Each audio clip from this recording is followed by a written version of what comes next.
Native Nurseries in Tallahassee is a small business that's been around for 32 years. It is family-owned and operated with only one thing in common with some of Florida's big corporations: the same tax rate. That's where the similarities end, though. While Native Nurseries pays its state taxes every year, some of the biggest corporations don't, because they don't have to. I was kind of shocked to find out that these larger corporations were not paying their fair share. The legislation sponsored by Democratic leader Nan Rich would make big corporations pay for road repairs and fire protection, just like Native Nurseries does. The legislation would pump over $500 million into state coffers and go a long way to help avoid dangerous cuts Republicans are pushing once again. For too long, the corporations that benefit from our state have not paid their fair share. Senator Rich has pushed the Water's Edge legislation consistently and with bipartisan support. Ironically, the Republican research showed that while corporate profits increased in Florida, corporate taxes fell.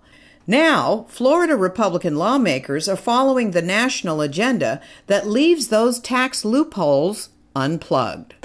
We've lost our ranking. Our ranking has dropped as far as public schools here in Florida. That's a direct result of the continuous cuts and cuts.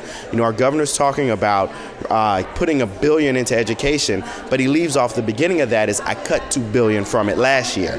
So just giving us half of what you took last year doesn't make it all good and think that we're good and think that we should be happy. Rich says closing corporate tax loopholes would fund critical services currently in jeopardy. Controversy and protests continue over the closing and privatization of 38 prisons. Experts say it's a move that puts Florida citizens in serious danger.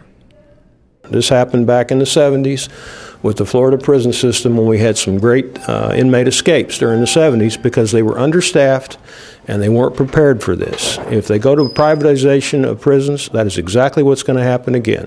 The inmates will gain control within the prisons, and you'll have some very serious consequences to safety, the safety of the public, and the safety of the people that work there. Rich says lawmakers can best protect Floridians by making corporations pay their fair share.